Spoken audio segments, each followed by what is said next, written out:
on relationships, is there one thing that you have found in yourself or others, don't say anything if it's me, that really works to improve relationships, healthy relationships? DIME. So that's it for today, folks. Right. No, just That's. yeah. I mean, it's we talked a couple episodes ago about people looking for shortcuts. Yeah. In developing ourselves and developing relationships, there's no shortcuts. It's just you have to roll up your sleeves. I love that C.S. Lewis talked about agape love, that Greek word that means I'm totally focused on the other person. It's selfless because I'm not even thinking about myself. He said a lot of people think of love, this is C.S. Lewis, as evening gowns and tuxedos and candelabras. Yeah. And he said agape love is really like work clothes and a mop bucket. But that's, if you think about it, that was Jesus, right? In John chapter 13, he got down, dressed like a servant, and started washing the disciples' feet. That's what a servant leader does. That's what a shepherd leader does, is they say, I'm just here to focus on you. Yeah. I'm gonna love you the best way that I can.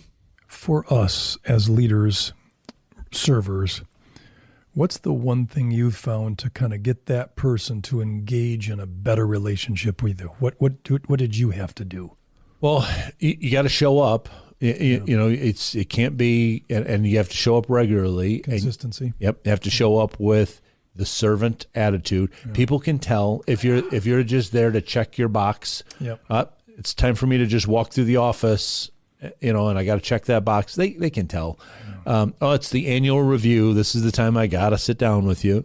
Yeah. They know. Yeah. But when you're out there and you're saying, hey, I want to get to know you. I want to figure out what your strengths are so that I can help you get into the best spot. And they'll test us too. Yep. Yeah. Yep. What about just, there's a quote about, healthy relationships often there's including, tough conversations, uncomfortable tension. Yep.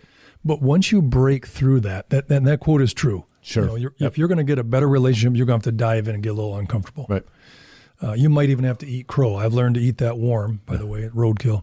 But what would you say would be your uncomfortable comment for people, like willing to put it out there? You as a leader, how did you do it? Yeah. Well, it's there really isn't any way to soften it. Yeah. But if people know that you have their best interest at heart, what happens before they can take it. Yep.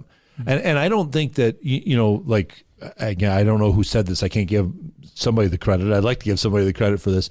Other people don't care how much you know until they know how much you care. Yeah. So when you've demonstrated by the TIME, right, by the servant's attitude, by focusing on them, when they know that you're in it for them and not just to build your own pedigree, when you say, hey, listen, this, you might have a hard time accepting this, but listen, I got to address this with you because I see this as holding you back, and I don't want you to be held back. I want you to soar. Right. Then they'll receive it. And that's what one of the Proverbs says, that wounds from a friend can be trusted. I love that word, yeah. But an enemy only multiplies kisses. Somebody who doesn't care about you will just tell you everything about you is fine. They'll never confront you on anything. But somebody that loves you, they'll love you enough to tell you the truth, even if it might temporarily hurt your feelings. Right. Get you to, wait a minute. Oh, listen, hey, I've had to deal with the same thing in my own life, and I know how hard this is. I want to walk with you. Right.